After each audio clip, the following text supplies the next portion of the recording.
My heart is full. I am Reverend Donna Cooney. You can call me Donna.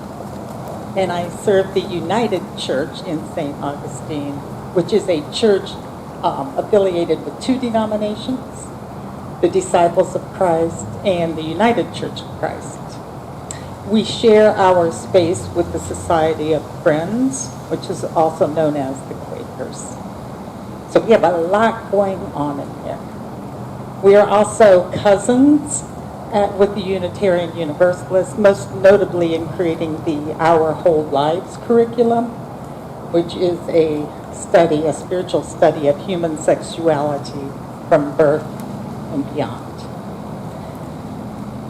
It's important for you to know that I am a disobedient Christian. I did listen to Kirby, but most of the time I get into a lot of trouble. I like to think of it as good trouble, the kind of trouble that both Jesus and John Lewis would approve of and encourage. I get in trouble for questioning and defying traditions, for moving and removing, as in taking down or just moving again, boundaries, and for pushing back. Recently, I've been getting into trouble with the Gospel of Mary, and this is not the Gospel of Mother Mary, the mother of Jesus. It's Mary Magdalene. For those who are not familiar, Mary's Gospel is not in the Christian Bible, in spite of the fact that it is filled with wisdom and was compiled during that very same era as the other books that have been included in the Second or the New Testament. Mary's Gospel was nixed by the patriarchy, that group of ambitious men who appointed themselves to decide and to fight about whose stories could be told and who needed to be silenced. It's the eternal dilemma, who's in and who's out. So Mary's Book of Wisdom was out because she understood spirituality and holiness and humanness and eternity differently. And one of the biggest differences was had to do with the question, where is God? The men believed God was out there somewhere, so you better watch out, right? Better not pout. There was a lot of teaching about, looking up. And here comes Mary pointing to an entirely different direction. Mary taught if you want to find holiness, if you want to follow the divine, look in. Don't look out. Don't look at me. Don't look at your neighbor. Look within. Examine your own heart. Examine your own life. Mary is so rebellious, she doesn't even use the word God. Instead, in Mary's Gospel, she refers to the divine presence as the good. If you're looking for the path which leads to the good, look in. So recognizing these differences created and creates, that would be fun, right? Created and creates tension and raises questions. Questions like, whose way is right? Whose way is wrong? Who knows what they're talking about? Who doesn't? That's the essence of dualism. That either-or thinking is the kind of stuff wars are fought over. Which brings us to another area where I always get in trouble, because in the Gospel of Donna, which is not in the Bible, you don't have to choose. There is no such thing as either or. This is the realm of both and. You don't have to either look up or look in. You can look both ways, both directions. I've been doing that since I got here. Looking out looking at the trees. Look at the sky. Feel that breeze. Breathe it in. Breathe it out. Look at your hands. Look at your feet. We are immersed in holiness. We're surrounded by it. And I love how we can breathe it in, take it in, breathe it right back out and share it with the world.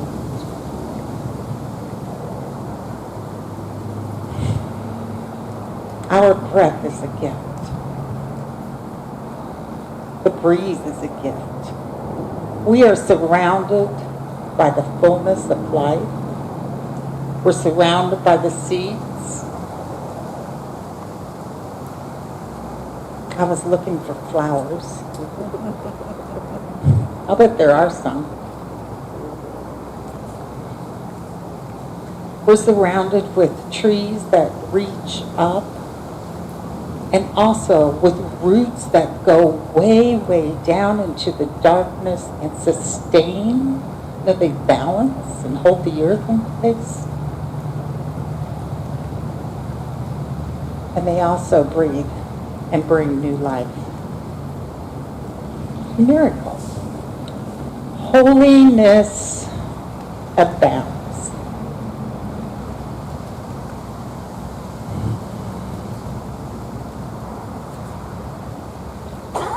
You know what just happened? If you went with me to look up, to feel the breeze, to know that where you sit and where I stand is holy ground, we crossed a threshold. We went from listening to my story to noticing we are surrounded by holiness.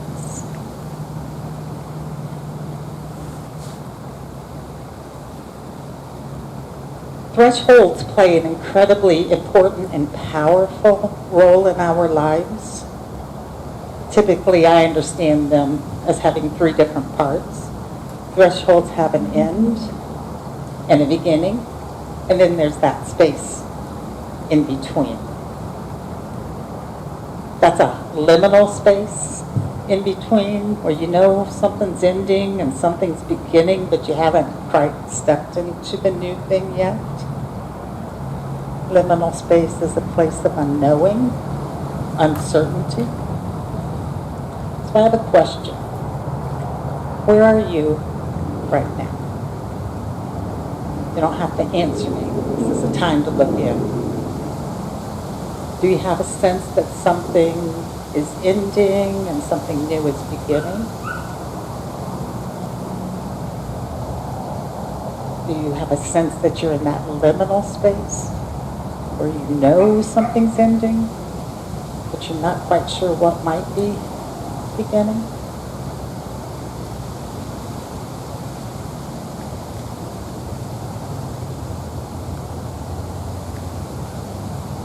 What's happening in your life? You might find you're in all three places at once. It's not uncommon. Okay, just breathe. You know what I've noticed throughout my life is that the end and beginning are filled with a lot of emotions. When something's coming to an end, I might have fear, trepidation, sometimes sorrow.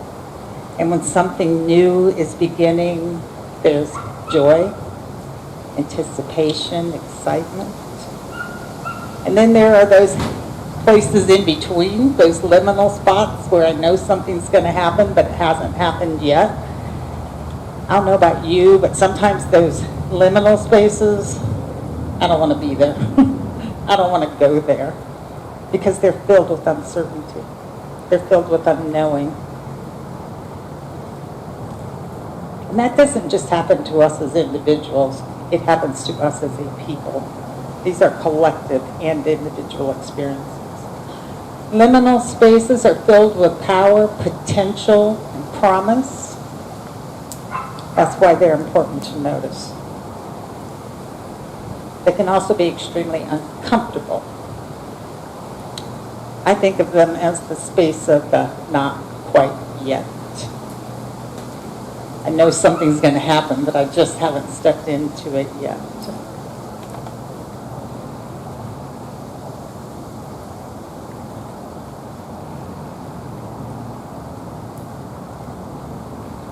Often when I'm in a liminal space, I'm very, very unsettled, right? And yet I try to remember to hold those places with great intention and great honor. They deserve to be honored and noticed. They are the place where the past, the present, and the future meet. That's the liminal space. We are the place where the past and the future and the present meet. Even though I know that, I need a lot of reminders to honor that space, that in between.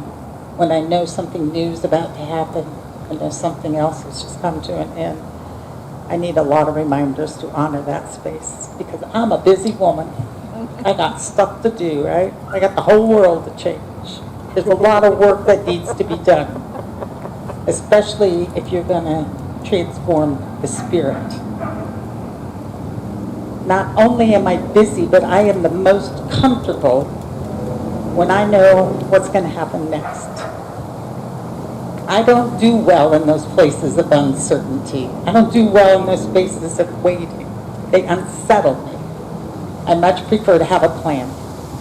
I much prefer to be prepared.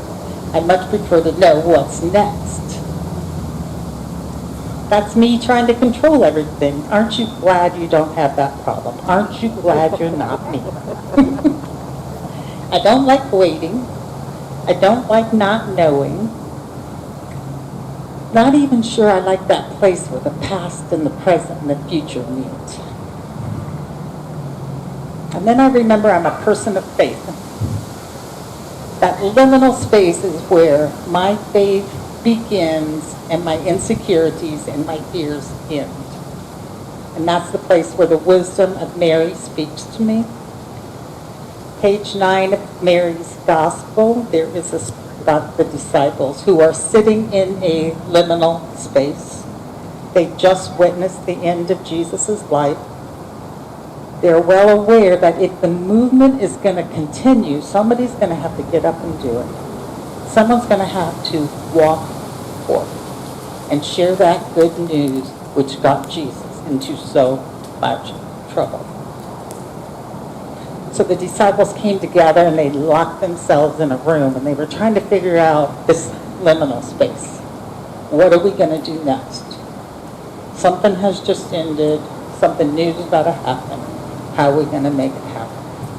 That's when Mary stood up and she reminded the disciples, you have exactly what you need. You are exactly who you should be and where you should be. And then she goes on and she talks about those places where the past, the present, and the future come together. She says to the disciples, you were called, you are called, and you will be called.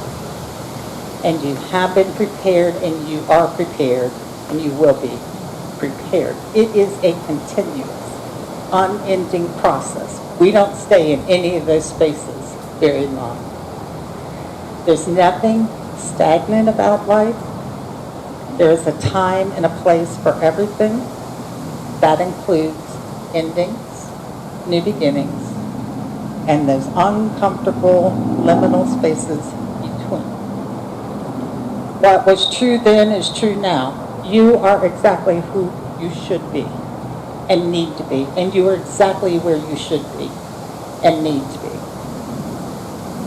You are both being and you are becoming. You are the place where the past and the future and the present meet.